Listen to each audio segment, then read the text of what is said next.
wabarakatuh Ibu. Waalaikumsalam warahmatullahi wabarakatuh. Kenapa Bunda? Mohon maaf Ibu mengganggu waktunya sebentar. Ini Ibu terkait tugas Lida sebagai calon guru penggerak. Lida akan mengakui tugas yaitu demonstrasi mahasiswa metode 3.1 tentang pengambilan keputusan berbasis nilai-nilai kebajikan sebagai pemimpin. Apakah Ibu bisa meluangkan waktunya kira-kira 20 menit untuk wawancara terkait hal ini? Silakan. Terima kasih Bu. Kita mulai dengan pertanyaan pertama ya Ibu ya.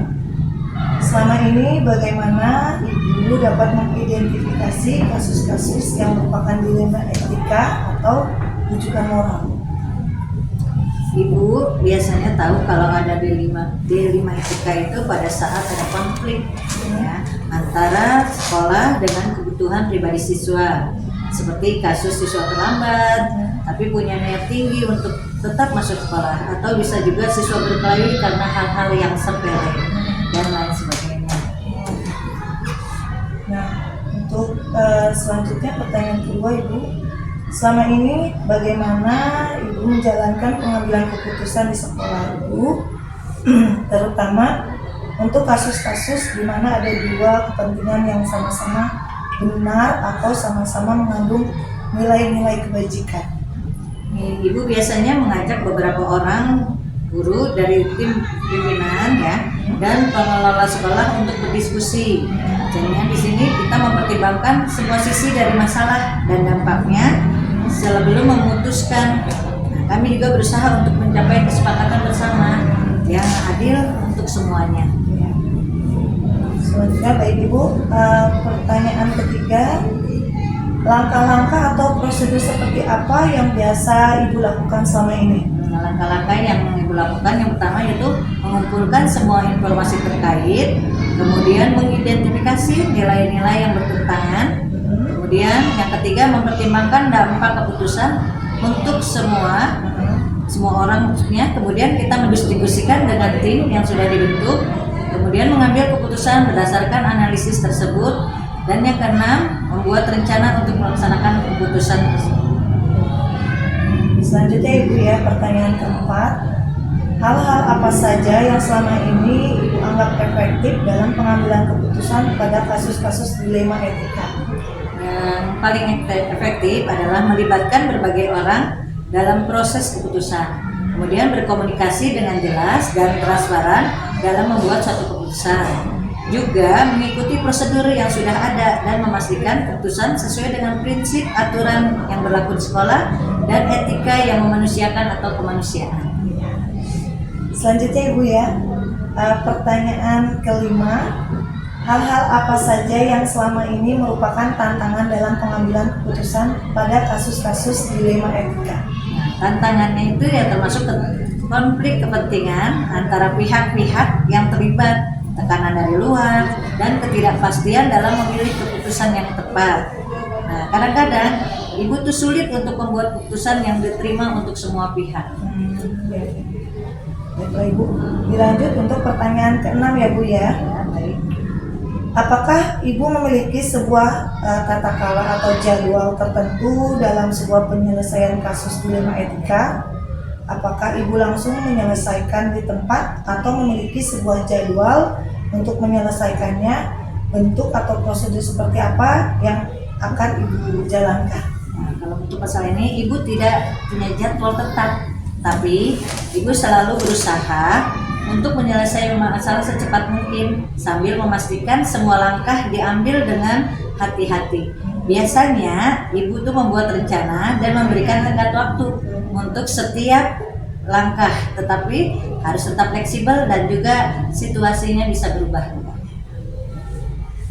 Lanjut ya Bu ya. Oke. Pertanyaan ketujuh, adakah seseorang atau faktor-faktor apa yang selama ini mempermudah atau membantu Ibu dalam pengambilan keputusan dalam kasus-kasus dilema etika? Nah, biasanya itu ada dukungan dari tim yang kompak dan memiliki pedoman etika yang jelas yang sangat membantu.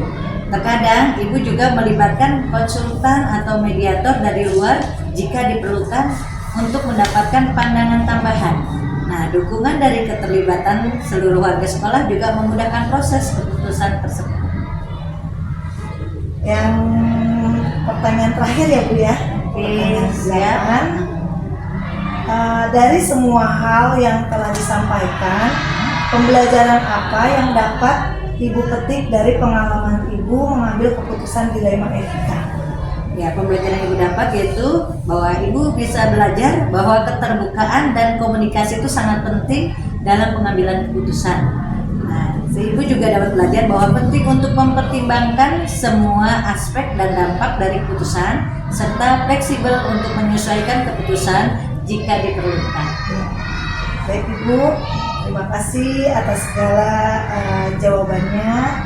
Terima kasih juga atas waktu yang sudah diluangkan buat saya selaku calon guru penggerak di sekolah ini. Sama-sama Bu Linda, maju terus pantang mundur, mudah-mudahan berhasil.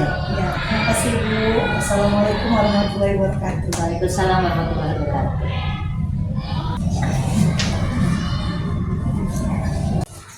Assalamualaikum warahmatullahi wabarakatuh. Mohon maaf Bapak mengganggu waktunya. Ada yang bisa saya bantu Bu Linda? Ya, ini Pak terkait tugas Linda sebagai calon guru penggerak Ya. untuk melengkapi tugas demonstrasi kontekstual modul 3.1 pengambilan keputusan berbasis nilai-nilai kebajikan sebagai pemimpin. Apakah Bapak bisa meluangkan waktu kira-kira 20 menit untuk wawancara terkait hal tersebut Pak? Ya, silakan Bu Linda. Ya. Dengan senang hati. Kita mulai ya Pak dengan pertanyaan pertama. Selama ini bagaimana Bapak dapat mengidentifikasi kasus-kasus yang merupakan dilema etika atau rujukan moral? Yang saya lakukan adalah berkoordinasi dengan guru untuk melihat kasus tersebut, siapa yang terlibat, dengan melihat kebenaran yang ada untuk dilakukan pengujian kebenarannya. Lalu kita musyawarahkan untuk mengambil keputusan sesuai dengan aturan yang berlaku dan sudah kita sepakati bersama. Pertanyaan kedua Pak, selama ini bagaimana Bapak menjalankan pengambilan keputusan di sekolah Bapak, terutama untuk kasus-kasus di mana ada dua kepentingan yang sama-sama benar atau sama-sama mengandung nilai-nilai kebajikan? Memang sulit ya mengambil keputusan ini, yang seperti dilema lah untuk kita ya sebagai seorang pemimpin dalam mengambil keputusan dari permasalahan yang sama-sama benar. Tetapi saya selalu berpegang teguh pada peraturan yang sudah disepakati bersama, tetapi juga melihat nilai-nilai kebaikan yang bermanfaat bagi semua orang. Jadi seperti itu. Ya. Baik Pak. Selanjutnya pertanyaan ketiga, langkah-langkah atau prosedur seperti apa yang biasa Bapak lakukan selama ini? Dalam hal ini ya, sebelum kita mengambil keputusan itu, keputusan permasalahan yang ada, dengan mencari data dan fakta ya, pemanggilan kepada yang bersangkutan, dan koordinasi dengan pihak-pihak tertentu yang terkait dengan masalahnya. Kemudian kita komunikasikan secara bersama dengan staf atau dengan guru-guru yang bersangkutan untuk menyelesaikan permasalahan.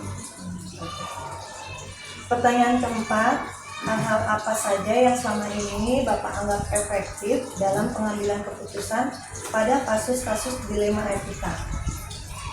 Terutama tentang hal-hal yang menurut saya efektif, bahwa keputusan yang saya ambil adalah melakukan konferensi internal dengan guru-guru lain. Selanjutnya pertanyaan kelima, hal-hal apa saja yang selama ini merupakan tantangan dalam pengambilan keputusan pada kasus-kasus dilema etika? Dalam pengambilan keputusannya yang terkait dengan kebijakan dengan anak-anak pejabat, sehingga kedepannya memiliki dampak pada kebijakan sekolah terkait dengan turut campurnya pihak-pihak seperti media, LSM dan sebagainya. Lanjut ya Pak, untuk pertanyaan ke-6, apakah Bapak memiliki sebuah tata kelola atau jadwal tertentu dalam sebuah penyelesaian kasus dilema etika, apakah Bapak langsung menyelesaikan di tempat atau memiliki sebuah jadwal untuk menyelesaikannya? Bentuk atau prosedur seperti apa yang Bapak akan jalankan? Saya kira situasional ya. Jadi karena kasus itu muncul tidak rutin, sehingga tidak ada jadwal khusus untuk penyelesaian kasus tersebut. Ini tergantung kepada berat ringannya masalah itu. Jika memang kasus itu ringan, maka bisa diselesaikan secara langsung saat itu juga ya. Tapi jika memang permasalahan berat, ini memerlukan penanganan melalui tahapan-tahapan yang berlaku, yaitu meninjau fakta atau data, kemudian komunikasi dengan semua pihak seperti dengan murid, lalu koordinasi dan bermasalah dengan tim untuk mengambil keputusan yang tentunya keputusan yang terbaik. Baik Pak, dilanjut untuk pertanyaan ketujuh. Adakah seseorang atau faktor-faktor apa yang selama ini mempermudah atau membantu Bapak dalam pengambilan keputusan dalam kasus-kasus dilema etika? Saya kira pasti ada lah ya. Artinya di mana faktor-faktor yang mempermudah ini dalam pengambilan keputusan, diantaranya koordinasi yang baik dengan tim, seperti dengan waktu saya atau dengan guru-guru yang saya berikan kepercayaan, dengan komite, dengan wali murid, juga tentunya di sana ada aturan yang berlaku atau disepakati bersama. Begitu. Baik Bapak, untuk pertanyaan yang terakhir ya Pak ya. Dari semua hal yang telah disampaikan, pembelajaran apa yang Bapak petik dari pengalaman Bapak mengambil keputusan dilema etika?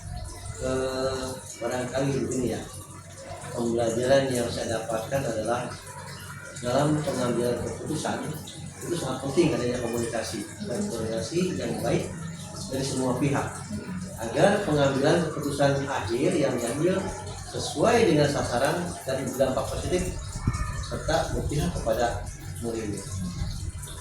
Terima kasih Bapak atas waktunya yang sudah diluangkan kepada Linda. Mudah-mudahan kegiatan ini berjalan lancar, tetap sukses, dan masa depannya tentu lebih baik lagi. Amin. Tetap semangat. Terima kasih Bapak. Assalamualaikum warahmatullahi wabarakatuh. Waalaikumsalam warahmatullahi wabarakatuh.